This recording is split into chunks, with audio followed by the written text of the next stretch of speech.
Welcome to the Straight Talk Show. You are listening to West Coast Radio 95.3. We have a special guest here from WAVE Women's Association for Victims Empowerment. We've got introducing very shortly. Today is a special program. It's sponsored by WAVE together with their partners. And in today's program, we'll be giving you the latest update with regards to the Michael Correa trial. The Michael Correa trial, we were talking about it last week. It was supposed to have news on Friday that the trial has been postponed. At that time on Friday, we didn't have a date, but today we have updates to give, exclusive updates. But before we do that, let me welcome our guest, our special guest from WAVE. Welcome to the program. Good evening, listeners. Thank you, folks, for having us here today again to talk about the burning issues of the upcoming trial of Michael Correa, which was meant to commence on the 16th of September, 2024.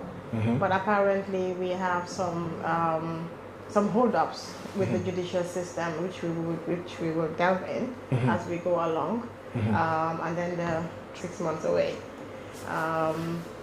It's a big hold-up for everything, the preparations, witnesses who were supposed to testify at the court now have to wait like 6 months again to get to the trial.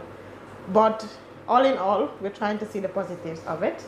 Gives us a little bit more time to talk about the issues of the universal jurisdiction cases, the Gambian judicial system as well, and how everyone can play a part in ensuring that impunity comes to an end. Yeah, so that is it for now, and I'm sure we will go into the details as we go on. Thank you very much. Associate at the Women's Association for Victims Empowerment, and they've been doing a lot of work with regards to the TRRC, with regards to the transitional justice process. They were all set also. Zainab and I actually would have been in at the trial. But a date has been given. To know that date, don't go anywhere, don't touch that dial. We've got some news items which we want to bring to you. To all our listeners, of course, if you're listening to this program, some of you can watch it. We are also on Askan We Gambia. So people can watch, people can follow. You can be in the diaspora and share your comments. Askan We Gambia is a new media platform which we've launched just about a month ago. This is the second month. And very important, we feel to highlight some of the other things that have a major impact also, not only within the sub-region in the Gambia. Two of them are issues regarding victims, which we will talk about. We broke some news, which we will highlight. And the first is that Senegal's President Diomaye Faye, who has been in power for just about 5 months, has dissolved Parliament. Just last week on Thursday, Parliament has now been dissolved by President Diomaye Faye, and this is certainly something which a number of people will be interested in, anybody from the West African region. And what are the reasons why he decided to dissolve the Parliament? The reasons that the President provided was that he had promises to the Senegalese people, not the Gambian people, to the Senegalese people with regards to reduce the number of some of these institutions which are very expensive, big, but Parliament is blocking that move. And a number of other similar moves which the President had outlined and was voted in by the people, but unfortunately couldn't do this. So this is the biggest news I consider in Gambian, African, Senegalese, you could say, Senegambian politics. Gambian politics, Senegambian politics, Gambian politics is it's very, our security is intertwined. If something was to happen in Senegal, we know what would happen. Same when it happened in Gambia. But Zainab, you're here to, follow, see what's happening in. Any comments? None? No problem. Okay, so yes, that's the way we do it. If you don't know much about it, don't feel. News items, which I'm sure you will be able to comment on. Sure. And one of them, we just published a news today. If you go on Askanwi website, you would see that we have published a news. And in this news, we were looking back. Why? Because just last year, in December, the Minister for Justice promised that a Victims Commission would be established in the first quarter of 2024. This was when, we have a date, the Minister for Justice, he was speaking to National Assembly members at a parliamentary question in December. So, unfortunately, that promise, we are seeing up until today, that promise has not been delivered. And this was on the 6th of December, 2023, when he was asked questions by Honorable Member for Busumbala and the Honorable Member for Banjul North on the implementation of the TRRC. And this is what he said. We have some of his statements, and we will highlight what exactly he said. On the issue of reparations, Justice Minister said, the passing of the Victims Commission Bill during the last session was a great milestone in this regard. We now await the presidential assent for the act to formally come into force. We plan to have the Victims Commission established within first quarter of 2024. We are well into the third quarter of 2024. September is the end of the third quarter. And there is still not been a Victims Commission established by the Gambia government. So, which raises the question, if a Victims Commission will be established in 2024, because this is very, very important. The Victims Commission is what's supposed to make sure reparations is done and also look into victims' affairs. We published this publication, this news item today on Askanwi. What's your reaction? What's your message? How do you receive this? Thank you. At a point where it's really needed. Mm-hmm. As you know, I think we've shared so many platforms together. Yes. Where we advocate for the victims' rights, because we know there are a number of victims who live with immediate needs. For example, some of them are living with poor health conditions, and they need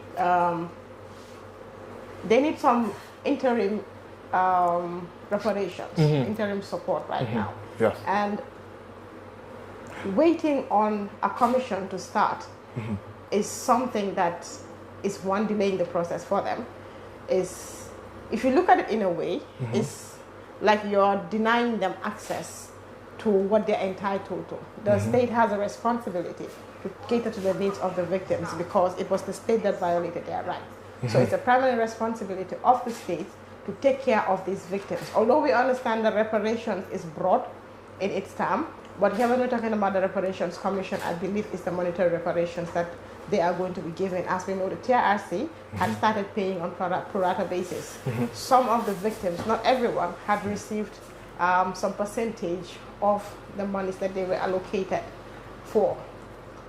Since the TRRC has closed shop, there has been a hold-up with the system. It's been how many years now since the TRRC? 2021. It's almost four. This is going to be three years now. 3 years after the initial payment. The minister had told us it would start in the first quarter of 2024. Mm-hmm. This is almost the end of 2024. Mm-hmm. What is holding them back? Mm. I know the processes had started to get the the secretariat or the commissioners in place before they start giving out reparations. But how many people can wait on that before they get access to the things that they are entitled to? Yep. How many people can wait on that? How many people have lost their lives whilst they're waiting? How many people are living in pain? How many people are living in not even knowing the fate of their loved ones? When it comes to issues of people who are unfortunately prepared, when it comes to people issues of people who are missing. So there are a lot of issues that are burning right now when it comes to the victims community. And as you know, we speak in the voice of the victims because we deal with them directly. And we know their burning issues, we know their concerns. We can only step in at some level to support the victims and their immediate needs, but we cannot do it all as victim-led organization, as civil society. It is not our responsibility. We're only supporting the government's cause and their work, but it is the primary responsibility. I believe we've always talked about this. We have a communication gap between the state and the victims. There is limited information that is being given out to organizations that are working for the victims and the victims' communities. There's a lot of, I believe there's work being done, but the challenges are not being spoken about. Indeed. They're not telling us what their challenges are. They're not telling us what their holdups are. So we always feel that it's like they have misplaced priorities. They're not prioritizing the transitional justice process. Although we acknowledge the fact that they have initiated the process, they have started the process of commencing the reparations commission, and also starting some processes with the accountability mechanism. We still feel that it is very, very slow paced. These are issues of victims who have gone through, heinous crimes, who are living with trauma, who are living with serious health issues. How do we ensure that the state also puts in place some interim measures to cater to the needs of the victims whilst waiting for all of these processes to come into play? So I think the dialogue needs to go on, the advocacy needs to go on, and I think you're doing a good job by, just letting them know that they are not keeping to their promise. As we know, the implementation plan of the TRRC was meant to end by the end of 2020. There's a lot of work to be done, and we have to keep pushing because that's our job. We are not representing ourselves. We are not representing other people. We're representing people who have gone through human rights violations. Their rights have been violated by the state. So the state has to own up and, just do the needful for the victims. Indeed. So I think it came in hand and came at a point where it's much needed. Indeed. Thank you, everybody who is just tuning in to West Coast Radio live here from Kotu. We are also streaming on Ask and We Gambia YouTube page. You can follow to see what we're doing in the studio. You can comment and tell us what you feel. You could call later on. We'll try and open up the line so people will understand and ask some of questions. With me in the studio today, that was the voice of Zainab Lo. She is an advocate and one of the associates of WAVE. But let's also highlight that there have been some things that have taken place with regards to moving the transitional justice process. And in that publication too, we also highlight some of them. Bills passed by Parliament, we've categorized them into 3 different categories. And we will just highlight some of them. The Prevention of Torture Act is one of those very serious human rights violations that the TRRC has highlighted that has happened in this country. Michael Correa, his victims, and what? Using electric shocks, beatings, and not only that, taking plastic bags, covering his victims' heads. So this he will be dealt with. But unfortunately, in Gambia, our laws were not that, strong with regards to torture and all of that. So now we have this law. There's a huge issue about the retroactivity, but the law is now in place, which acts as a deterrent. Another law is the Ban from Public Office TRRC Act, which was passed and awaiting presidential assent. Another very important bill, an act now, very important act. Victims Reparations Bill. This was passed, and by December, when this publication was first published, it was awaiting presidential assent.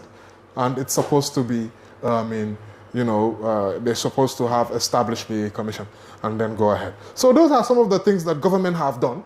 There's another set of categories, bills to be tabled in Parliament. I think I will just go through those. There are bills which should be tabled in Parliament, which will have an impact on the transitional justice process. And we are monitoring them. Office Bill, the Special Accountability Mechanisms Bill. You know, these are your bills, Zainab, some of your bills. And I'll definitely come back and cover some of the things which I might have missed that you've highlighted. And the Peace and Reconciliation Bill. So that bill, these are all bills which either right now there are some actions to get them to pass through Parliament, which is very important. In the TJ process. And then the bills and reforms under development by the Ministry of Justice. Actually, by December when we published this, this was the case, but I can tell you some of these bills have actually moved forward, like the cyber crime bill. We've seen that bill now is in Parliament. They are looking at it. The evidence bill, peace and reconciliation bill, prison reform, judicial reform. These are not bills. Reform. These are reform agendas. Civil service reform. These are all reform agendas that should help. So I just wanted to highlight some of the things bills which have been passed by the Parliament with regards to the transitional justice process, and bills to be tabled in Parliament and those under construction and development. So, Zainab, I thought it would be good to also give you the chance. What do you think, at least to highlight some of the things which they have certainly done? Yes. Like I said, we always have to acknowledge what the state has done. Like you had mentioned 3 bills that have passed so far and they have become acts, which is the Anti-Torture Act, the Special Prosecution's Office, and the SAM, which is the Special Accountability Mechanism. So the Anti-Torture Act, it seeks to address issues of torture by the uniformed men and how they handle people and how they coordinate themselves whilst they're on operation. So this is something that has passed, one. The other one is the Special Prosecutor's Office Act, which enables it's going to be a special process. The TRRC's investigations and their findings may not be admissible at court. So it means there needs to be further scrutiny, further investigations to find out the whole truth about people, especially those who have been adversely mentioned by the TRRC for prosecution. They have to find the facts. These are like facts, real facts, that these things really happened and they were the ones that committed them. That is why we have the Special Prosecutor's Office, who is now going to work closely with the victims and ensure that they look into the TRRC's findings and get proper evidence which will be admissible in court. The Special Accountability Mechanism is a mechanism that would try and, I think we're trying to do a hybrid court, you know about that. Yes. At the moment, ECOWAS ECOWAS court, because we understand that there are more than Gambians that have gone through human rights violations. We have the migrants, issue of the migrants, the 44 Ghanaians, the Senegalese, the Nigerians, the exactly. So we have other people who are not Gambians who have gone through hideous human rights violations under the Jammeh regime. So how do we cater to them? How do we cater to their needs? That is where the hybrid court comes in, where we have how do I call it, a jurisdiction where all of these cases can be tried, let's say, looking forward to the support of the ECOWAS. But as we know, there has been an opinion that came from the Parliament of the ECOWAS. Yes, it's good that you raised that up, huh? I know. Yeah. Which has been very unfavorable to the system. But as they say, as the ministry say, I'm not a ministry, I'm just speaking in the voice of what they have told us, that it's an unfavorable opinion. It is not a decision yet. So they are working very closely with the ECOWAS heads of state. And they are the ones who should make that decision. Yes. And they're working very closely with them to ensure that they have the buy-in of the ECOWAS to support the cause of the Gambia. But in the event that doesn't happen, they are working on a plan B. What is the plan B? We don't know yet, but that is what we're told, that they're working on a plan B in the event they don't get a buy-in of the ECOWAS. They will now have an alternative to ensure that this happens. They have iterated the fact that they have the Gambia has the interest to ensure that crimes are prosecuted, that they end impunity, and no matter what happens, they would ensure that they fulfill their duties to the citizens of the Gambia. So that is what we have been told to tell the public when it comes to the issue of the Special Accountability Mechanism and the Special Prosecutions Office. But one thing is that there are these acts, but are we really popularizing? It's not for just one person or just the parliament or just the state. It's for everyone who is part of the country, because it caters to all of our needs. We're trying to ensure that what happened in the Jammeh regime doesn't happen again. So it needs everyone to come on board. It's not just about the victims. It's not just about the victims' representatives. It's not about the victims' community. It's about the Gambia itself. How do we ensure that what happened does not happen again?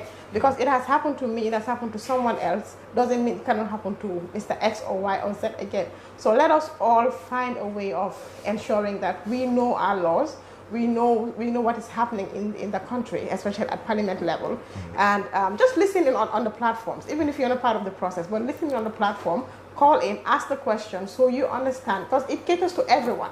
This caters to everyone, even after the TRRC's era or the transitional justice era. It goes beyond that. It caters for the future. Okay. So how do we ensure that everyone sees themselves as part of this process? So for popularizing these acts is something that we're also trying to do in the work we do. We are going into radio, we're going into TV, the communities, all the platforms that we deal with to ensure that everyone knows about these acts that have been passed at Parliament. Fantastic. And it's very important. She touched on a very, very important point there, which we will be writing a publication on this. As she was speaking, I was just thinking about that this is something which we will try to clarify. Why actually did ECOWAS Parliament, not ECOWAS, let people understand what is happening. Why ECOWAS Parliament gave an opinion that the ECOWAS shouldn't. It's very important. So people might be concerned, victims will obviously, some will be concerned that the process will not, will be stalled. But ECOWAS Parliament provide opinions. They are not the ones to make decisions with regards to what ECOWAS does. Their opinions are very important, and they provide a level of oversight which is arguable. But I want people to know that for sure it's the ECOWAS Commission. When they say the ECOWAS Commission, we are now talking about the heads of states. You know, they are the ones who have the authority, and they have a commission, a body, which does their secretariat work.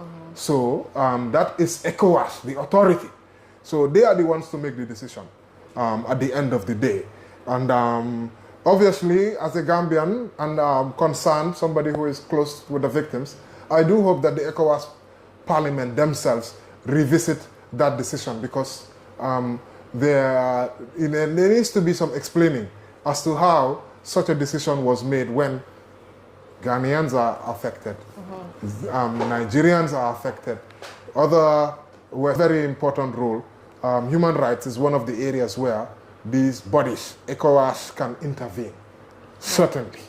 That is one of their mandates. So, just to clarify and to let people know that a decision has not been made, it's most likely that they will still go on, because ECOWAS has already taken steps towards collaborating. I want people to know that ECOWAS has been making meaningful steps towards this idea of a hybrid court with Gambia and ECOWAS to take place. So please don't lose heart. Don't, feel that it will not happen in this particular instant. So thank you so much for clarifying that, Zainab. Anybody listening, you're tuning into West Coast Radio 95.3 FM, and I'm your host, Yusuf Taylor. This is the Straight Talk Show, coming to you every Wednesday from 7 to 8 p.m. on Ask and We Gambia YouTube page and on West Coast Radio, your favorite station. We also will be simulcasting on Taxi FM also. So any listener who is listening to Taxi FM and hearing this, thank you very much for tuning in. You are not listening to the wrong station. You are on the right station. And this program is one which we want all the listeners, as many listeners, share wide so that many can listen, which is the Michael Correa trial. But before we go into the Michael Correa trial, we will want to set up the scene. What do I mean, set up the scene? Michael Correa trial was scheduled to take place in the United States from Monday that just passed, 16th, and it was supposed to run until the 27th. Now, that would have been the third universal jurisdiction case. What do we mean universal jurisdiction case? These are cases which are tried regardless of where the person committed the crime, because of there's what you call the Rome Statute. And countries which have signed up to this Rome Statute have the obligation and the mandate to try other people who have perpetrators or alleged perpetrators who have been accused of crimes against humanity, which is a very serious situation. We have a special page on Ask and We where you can follow all the 3 universal jurisdiction cases which have took place, and they are Bailo's conviction, former jungler driver. He was convicted in November 2023 to life for his involvement in numerous killings. Former Interior Minister was next, Usman Sonko, who was prosecuted in May 2024 this year. He was sentenced to 20 years in prison, and that means he has about 13 more years to go. Next, which is the latest, is Michael Correa, a former jungler, one of the founding members, apparently, according to the TRRC, of the junglers together. He was one of the deputy of the late Tumbul Tamba. He was supposed to face trial in the United States. What was he being accused of? He was accused of torturing his victims with beatings. Not only did he beat them, they alleged, he tortured them through electric shocks, shocking them with electrocution. Not only did he do that, according to the allegations on the TRRC, he was also involved in using plastic bags, wrapping his victims' heads with plastic bags, suffocating them as a means of torturing them. But the latest news is that this trial will now take place in 2025 after a deposition was accepted by the judge for the defense, bringing us now to where we are. Perhaps you can go a little bit. I have another update which I can give, but I wanted you to come in because you have more information. 2025 was what we thought. What's the latest, Zainab, about the Michael Correa? Correa, who he is on this platform before. Yes. What he is being charged for, how he was nabbed in the US in 2019, and how he has been adversely mentioned by other junglers at the TRRC. So Michael Correa is a Gambian who is an alleged jungler. We all know who the junglers are in the Gambian regime. For those who don't know, it's very those who the don't junglers. Know who the junglers are. The junglers are a group of armed men. You know, who they were a former death squad. Death squad. Yes, they would torture, kill, and just to make sure that they entrench the former president of Yahya Jammeh. He's alleged people who they perceived were against the regime, against his leadership. Some of them, when we say perceived, those people, when you look into it, they were not even opponents.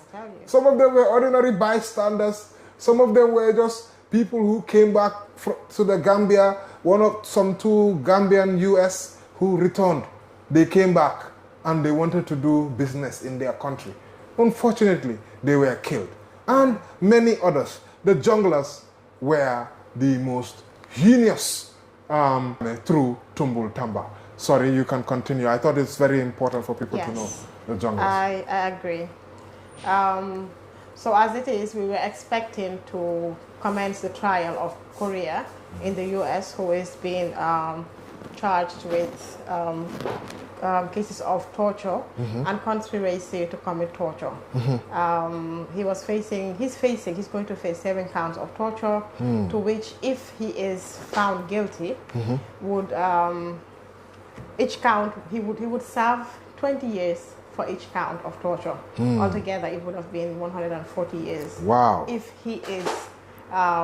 If he's found guilty of all of the charges. We also talked about how the judicial system in the U.S. works, where they have a jury and they have a judge, and the jury would be selected from different pools of life, people from different walks of life, and they have to be over 18 years, and they would have to be vetted by both parties, which is the defendant and the accused person's lawyers, the different type of the lawyers. So we talked about how it was going to be 12 people. Yep. The jury. The jury. Yeah, some of the differences between us and the U.S. The judicial system of the U.S. and how it is different from the Gambia, and how the jury has to unanimously, where one jury says he's guilty or the other one says he's not guilty. So they have to agree unanimously, that they have to have one voice to come to terms that he is guilty or not guilty.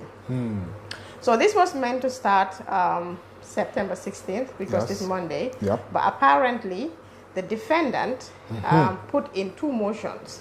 One was, he had said he committed all of these crimes under duress, and that the case should be dismissed out of court, which was dismissed by the judge, and that wasn't accepted by the court. And then his lawyers had to put in another motion to say that they need to come to the Gambia to make a deposition, which is to... For those who don't know deposition, which is to do a video recording of the testimonies of these witnesses on Correa's part, to ascertain that he has ascertain some of his evidences that he wants to present at court.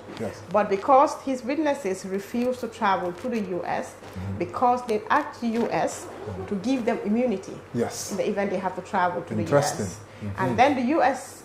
denied that motion to say they cannot give them immunity if they go to the U.S.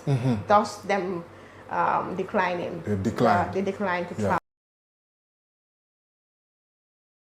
Major loophole in the whole process, because we're trying. I think they're trying to give him access to a fair trial, because it's the fairness of the law. He also has rights. He has a right. At the end of the whole thing, they will come and say, you didn't allow. I know victims might feel that, you know, this is not fair, they've suffered and this is taking longer. But it is all important to ensure what you call this principle of free and fair trial. Fair so hearing. He also has, Correa, in as much as he is the alleged person, he has rights, and they're also trying to give him his rights, which is to give him access to his victims to present his own side of the story, which is his own evidence. So the grace period has been given from now until April 7th to allow the lawyers come down to the Gambia and take this deposition of the case, which parts of it will be played in court. I think they have to scrutinize it once it's done. It has to be scrutinized by the court, and then it would be, some parts of it would be admissible in court. But that means they also have to work hand in gloves with the Gambian government, because they cannot just get access to these witnesses. These are, I believe, they're state witnesses. If I'm right, they can't just come and get access to these witnesses. Right? One of them. I can give you. Let you continue. But one of them is actually a former jungler. And the other one is a former NIA director. He now currently works as the one of the, not necessary to, but anyways, he's he's a private citizen, if I could put it that way, and they could definitely, if he wanted to talk to them, they could come into the country and talk to them, or they've been released, something like that. Yes, we need to verify so. some of that. But I believe they would have to work with the state to facilitate that, because it's, I think under their code of conduct or whatever, they have that understanding that the state will provide the witnesses for them, and I think they have to build a platform where both sides of the both sides would now have to be present. Would have to be present at the deposition. So I believe the state is also waiting for the American government to write to them or to request for them to make those two witnesses available for the deposition. So as it is, that is the latest news we have on the Correa case. But it doesn't stop us from doing our work. We will keep on advocating. We'll keep on, we'll keep giving out the information out there. We'll keep talking about the case. We'll keep empowering the victims to speak out, and we'll just keep the whole process going whilst we're waiting for the trial to start. And it gives us, I think, for me, I think it gives us more time to plan properly, and know what we have to do. And it's a learning phase. Indeed. Because I believe we did not. I don't think anyone foresaw trial or 2 days before the trial. So everything was set and in place, but. It's a learning curve for everyone, I believe. And now the new date is sometime in 2025. 2025. Yes. The final date hasn't been finalized yet. Or I believe they chose the date and the court has endorsed it now. Okay. So it is when now. When has that been confirmed? Or yes, it has been confirmed. Is that something we can tell? Yes. Okay, you can go ahead and announce it if you want. Yeah. So the new trial. Breaking news. We have breaking news for you. This is Straight Talk. Yes. The program where we bring you the latest. We have breaking news about the Michael Correa trial. Up until, I think, earlier, this is just information today, if I'm not mistaken. There are new dates that have been agreed for with the court. And so Zainab, please do us the honor of being our breaking news reporter today. So breaking news. The new trial date for the upcoming case of Michael Correa in the U.S. I believe we have 6 months from now till then. We've got a whole 6 months now to plan. To properly spread the news, advocate for justice and accountability, but also to ask the state to take precedence in what is happening outside of the Gambia. As you mentioned, there has been 2 cases that have been convicted. That's the by-law case in Germany, who's having a life sentence for being a driver to the junglers, and he partook in. He participated, he facilitated the killings. Of some people. And the Usman Sonko case in Swiss, who is facing 20 years in prison, minus the 7 he has served already. And this new case, this upcoming case of Michael Correa, which would keep the momentum of the universal jurisdiction cases that are going on. We understand that there has been 2 cases, if I remember. Yes, there have been 2 cases here. Yankuba Ture case and the NIA 9. And the NIA 9, yes. Understanding that Gambia has tried 2 cases, it doesn't mean that we have to stop there. We have to push on to ensure that we also exhaust our local remedies. The remedies are there. I understand there are lots of flaws in our system, in our laws, but how do we ensure that we fix those laws? That is to the issues of enforcing appearances. How do we advocate for those things? We didn't have a law for torture, but we advocated for it. We didn't have the SPO. We advocated for it. We didn't have the SAM. We supported in the process. How do we also ensure that we revise our laws? I know there is this constitutional review, and I know if I started, Flex would just go on and on and on about it. But these are burning issues that would help us reform our country. And these are things that would help us counter all of these human rights violations that had happened in the past. So it's not just about advocating for redress, for reparations, but the reforms themselves. How do we reform our laws? How do we remove the bad laws from our books and ensure that the law is so vast that it caters to a lot of violations that can be tried in the state? International cases takes a lot of funds. all of these funds, I believe we can divert them to supporting ourselves, the victims, and developing our nation. How do we ensure that we can also stand on our 2 feet to be able to be emblematic in the eyes of other people who would now start going through transitional justice mechanism? How do we ensure that we are a model for other people? You know, how do we learn from the best practices in other countries? Indeed. Yeah, Especially countries who have gone through this whole kind of thing.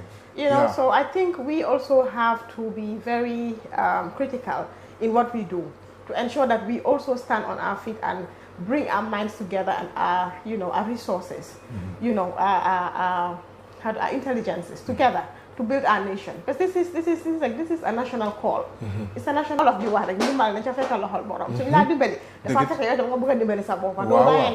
You know, so I think it's high time we also call out to our state to take its responsibilities very seriously. Indeed. Yeah. And it takes two to tango, as the tubab comme nuko tubabi di waxe waye alof njaay ne ñaari lam bena lam du kale du lol len wax. So of course, I mean, government is trying. We are not saying government is not trying, but we can do more, especially when you consider what other countries are doing with regards to moving the TJ process forward. So this is very, very important. So you're listening to the Straight Talk Show. For all our listeners who are watching, some people, hopefully there might be some people even watching us from Denver. Share it with our guys, please, so that they can follow the program. This is an exclusive program, a special sponsored program by Wave and Partners, where we are talking about the Michael Correa trial, the USA, which has been postponed. We've got a date now. It's April 2025. 6 more months for efforts to be taken. I mean, these depositions better be very, very, very good. They better be worth the program. I shared a number to you that if they would like to call, anybody who else wants to call, the number to dial is 504-7877. 504-7877. If you are online and following us, you could share a message or a comment, and we would happily read your comment or respond on that. But for now, anybody who wants to call, we want to open up the lines. We don't have a lot of time. We've got just about, 10 minutes to go before the program is over. So anybody who wants to ask a question, please feel free to dial that number, 504-7877. Zainab, I'll come back to you and the work which Wave is doing. We've seen Wave and partners, if I should be, I mean, there are other partners which you are working with as well. I think it would be worth highlighting that Will is partnering with you. We've also Anaket and Solo Sandeng Foundation. Yes. And I believe there's even a leaflet which has been come out, and some videos as well which are going out that give people an idea in local languages, some of these videos. I mean, can you talk to us? Tell us about some of the work that Wave is doing to make sure that they carry the people along, they carry the victims along, so that they can also be, you know, aware of the whole case. You know, the issues of unity question, why is US doing it? Some people don't even understand. I mean, what is Wave doing together with your partners to go over these challenges, some of these hurdles, and to carry people along? Thank you for that question. So WAVE is Women's Association for Victims Empowerment. Yes. It's a victim-led organization. It's a woman-led organization. That works on empowering women victims, because all of the founders, it was started by 7 women, and all of the founders have been very fundamental from the onset of the TRRC's process. You have a caller? Yes, we've got a caller. Hello, Fode. Yes. It's for this number, not that. Okay, all right. Oh, sorry about that, you know. Welcome to the show. Perhaps you can just introduce yourself. You're our first caller, and thank you so much. We were expecting you. Yeah, I'm Bai Shabali by the name. Thank you so much, Bai Shabali. It's a pleasure to talk to you. Yeah, you meet you. And nephew, so if we job and Alaji Mamuchi said, two Gambian Americans. Okay, I talked about them briefly, huh? Yeah. Yeah. I'm very happy about this program. Thank you. And I was with my idea about the ongoing trial Thank you. of Michael Correa. Yes.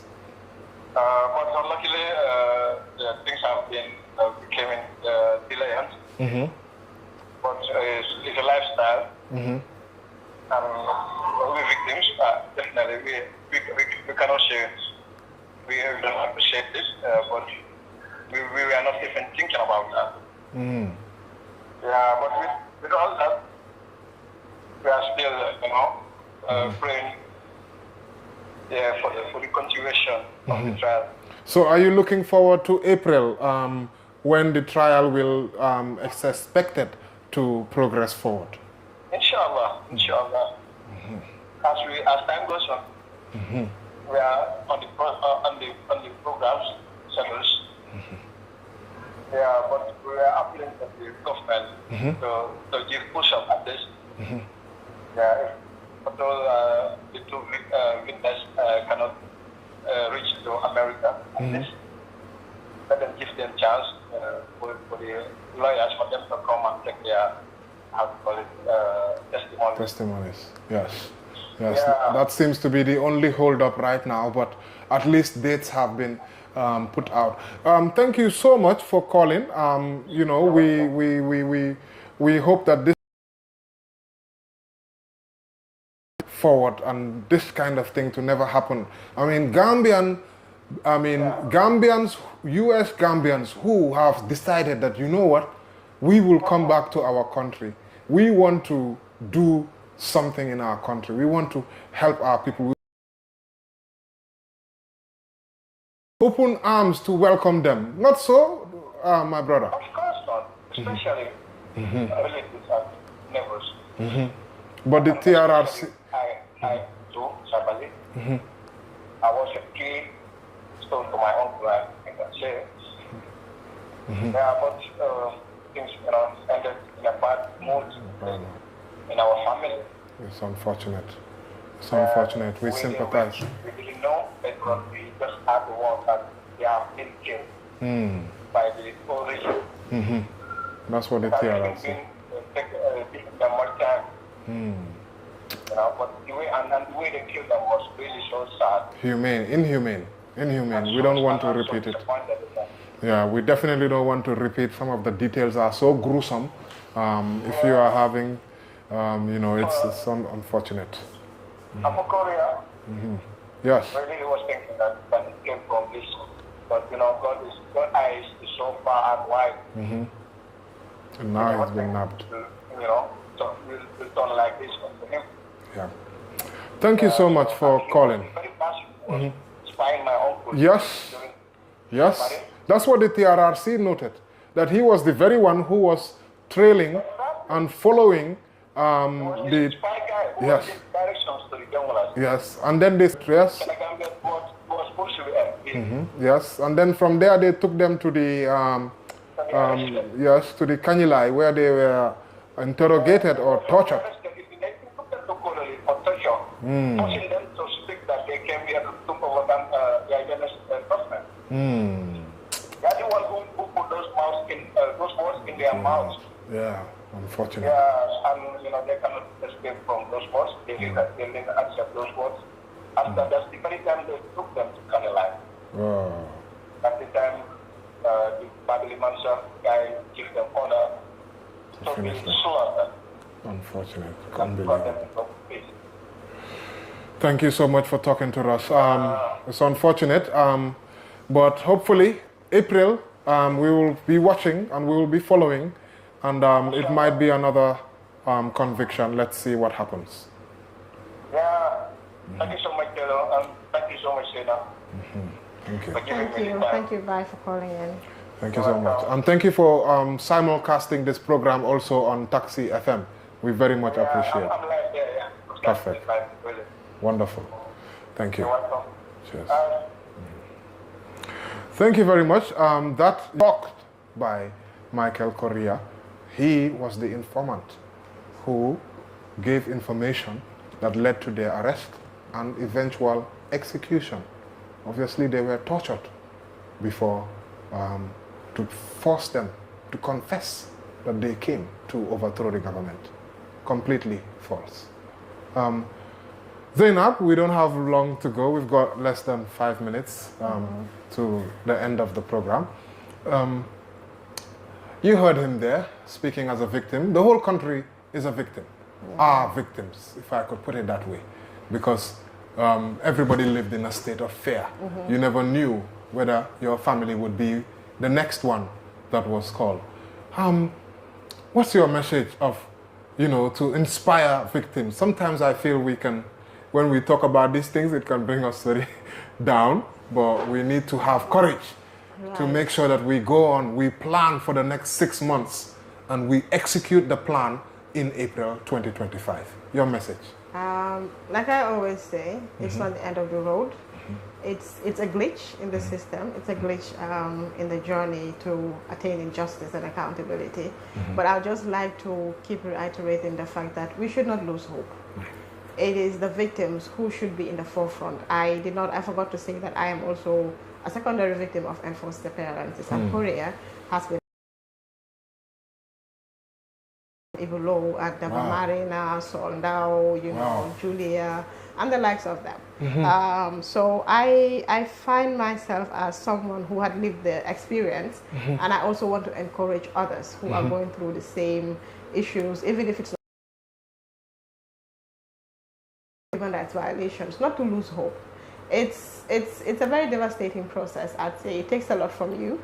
It's traumatizing, but it's our process. We're the ones who feel it, and we know how much we have lost, how much we have given up, and how much we have fought to ensure that we get to this point. A lot of victims have been part of the process. Even if they're not in the forefront, they have been at the back, pushing us, motivating us to do better, to ensure that we're also in the forefront, and ensuring that the state also understands that these are burning issues that they should take down, that they should take into action and take it very seriously.